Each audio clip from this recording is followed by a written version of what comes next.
vamos conversar aqui sobre avaliação nas aulas virtuais. Sem dúvida, esse foi um dos maiores desafios neste período de aulas remotas. Mas, de fato, não há como nós, professores, separarmos o momento de avaliar dos momentos de planejar e de fazer a mediação. Para conversar sobre essa temática, eu tenho aqui comigo a professora Marilena e a professora Ione. Professora Ione, de fato, não há como nós separarmos o momento de planejar, mediar e avaliar. Uma coisa interligada com a outra, porque quando você já está fazendo o seu planejamento das aulas, você já está pensando num processo de avaliação e de como você vai estar mediando esses conhecimentos, né? Então, quando nós estávamos tudo organizado para o presencial e que veio a pandemia e nós tínhamos que se reorganizar e pensar nesse processo, planejar aulas diferentes, um processo de avaliação que fosse coerente com o nosso planejamento.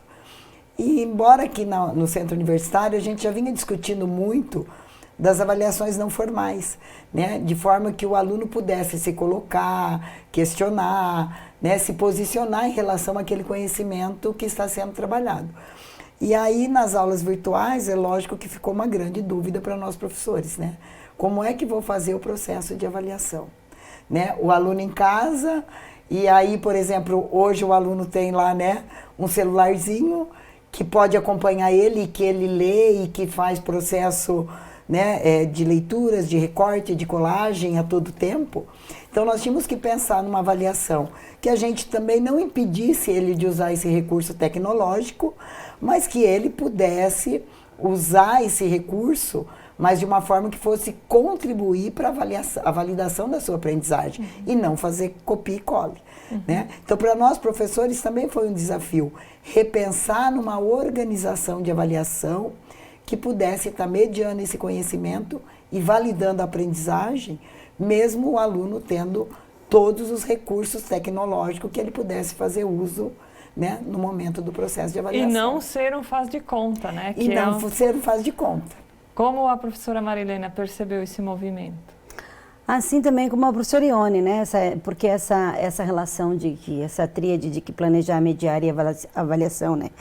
E acho que a gente também entra também numa questão bem assim delicada, modo de falar, delicada, porque a avaliação ela sempre é, né, conflituosa, né? Pro acadêmico, enfim, mas assim para o professor, partindo de nós, os professores, é uma questão relativamente natural, porque ela é o resultado final de um processo de aprendizagem, evidentemente, não é?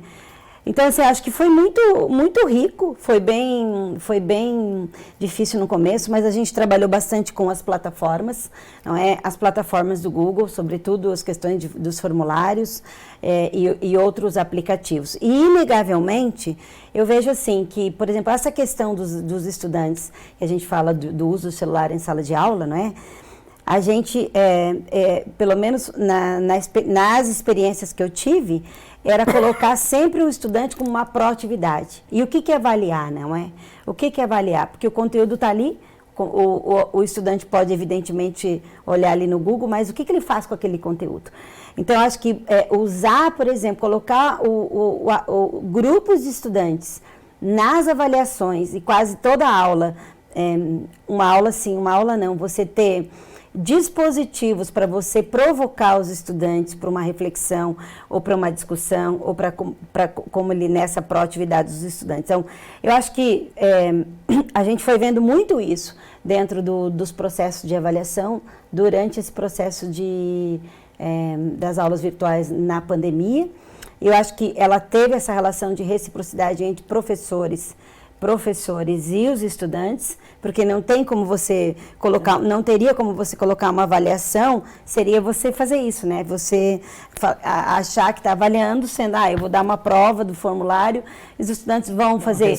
Eles podem, aí depende de como você vai estar elaborando, mas trazer os estudantes com os aplicativos, com aquilo que eles já sabem, e com a inserção daquele conteúdo dentro, acho que foi assim o pulo do gato. Foi assim o pulo do gato nesse processo. Claro que esse é um processo, uma questão que a gente também foi aprendendo, mas eu acho que tirou aquele manto, sobretudo os professores, né? assim, eu tenho receio, eu não sei, não. Mas a gente pode colocar essa proatividade dos estudantes nos aplicativos de inúmeras formas, né? Daquilo que eles já têm uma habilidade, competência, um know-how para fazer aquilo, não é? E você fazer a inserção dentro e da socialização com grupos menores. Então, acho que foi bacana, acho que foi bem... Nesse sentido também, um dos grandes desafios enquanto professores é nós, de fato, repensarmos essa concepção de avaliação. Desde antes da pandemia, nós já falávamos da necessidade de repensar essa proposta avaliativa, ou seja, trabalhar uma proposta mais formativa, que envolva habilidades e competências, e não somente o resultado, né, através de um conceito, enfim. E este é mesmo um dos grandes desafios, trabalhar a avaliação por competências, não é mesmo, Ione? Isso. E agora, nesse processo que a gente vivenciou aí online, e agora retomando no presencial, a gente acabou fazendo diversos instrumentos avaliativos. E nem sempre a prova, o instrumento prova, é um dos melhores, né? Então, tem outros processos avaliativos que nós fomos desenvolvendo e que a gente foi observando que tem muitos alunos que se encaixam melhor em um processo avaliativo e outros em outras formas de avaliação. E aí você vai conhecendo o seu aluno também, quando você tem a possibilidade de organizar esses instrumentos de forma diferenciadas, em momentos diferenciados, e aonde eles têm a possibilidade de correlacionar um texto com uma imagem, de discutir uma temática, de dissertar sobre uma abordagem, né, ou mesmo a prova operatória. Então aí você vai conhecendo os seus alunos e vai vendo a possibilidade e os processos avaliativos que são mais, né, adaptáveis a essa turma, aquela turma, a esse grupo, né? E aí você observa que muitos dos alunos, o que atrapalha às vezes no processo avaliativo é a ansiedade na hora do instrumento prova, né? Então, de repente, até a organização da sala, as carteiras enfileiradas, o professor entregando as folhas, né, já gera uma instabilidade emocional e o aluno acaba se comprometendo no seu processo avaliativo. E quando você organiza diferentes, né, instrumentos avaliativos, ele tem a possibilidade de estar se desenvolvendo, né, na sua melhor forma, ou escrevendo, ou falando, ou fazendo análise. E nós, professores, também, de organizar um instrumento diferenciado. Porque muitas vezes uma pergunta objetiva pode te dar um bom resultado numa avaliação. Nem sempre a questão dissertativa é a que melhor, né? Então você vai também conhecendo e vendo as diferentes possibilidades dos instrumentos de avaliação. E às vezes acontece de nem você dar a prova e aí você vê que os alunos tiveram um avanço significativo na área do conhecimento, que esse é o mais importante para nós. Como diz o professor Vasco Morreto, a prova, ela não é um acerto de contas, ela é um momento privilegiado de estudo, né, Marilena? Exatamente, a prova, essa cultura, né, de que a prova é a mão pesada do professor, não é? Na verdade, não é isso. Bom, as competências, acho que inegavelmente a gente está passando por esse processo de desenvolver competências, habilidades e competências nos estudantes. Isso também passa pelo professor, porque se nós também, a gente olhar para as questões, por exemplo, de como a gente vai fracionar, vai fazer o fracionamento dessa avaliação, não é? E a gente tem que olhar assim para o escopo de tudo isso, porque evidentemente para o professor, quanto mais micros avaliações, que eu acho que é interessante, isso também toma um tempo do professor, não é? Então, aquela ideia de que se a gente conseguir pôr no planejamento, o planejamento das aulas e paralelamente, essas micros aprendizagens, eu acho que não tenho dúvida de que isso, para os estudantes, elas são muito otimizadas, não é? Nesse processo. E de colocar essas questões, assim como a Ione estava dizendo, bem pontuais nas habilidades dos estudantes, porque muitas vezes os estudantes, eles sabem o conteúdo, né, falando por nós, por exemplo, a gente está no curso de pedagogia, é um curso, evidentemente, que desenvolve que habilidades um professor um pedagogo tem que ter para estar em sala de aula com educação infantil, ensino fundamental, ou nas questões de ser gestor, não é? Acho que começa fazendo essa pergunta para esse estudante, de ele começar a se enxergar como esse futuro, esse breve futuro que ele tem, já de sala de aula, não é? Apesar de que muitos já estão no estágio, e eles estão olhando para isso. Então, acho que começa por aí, começa por uma reflexão nas questões da avaliação desse futuro profissional. Então, muitas vezes esse profissional, ele sabe o conteúdo, mas muitas vezes a questão, quando ele chega na sala de aula, ele não tem uma habilidade de competência segura no sentido emocional, no sentido de se colocar e de também se olhar. Então, eu acho que essa é uma questão importante da gente olhar para as habilidades, para essas habilidades, de colocar questões, frações, seja ela em que área do conhecimento você esteja. Por exemplo, na pedagogia, não é? Se você está nas humanas ou nas exatas.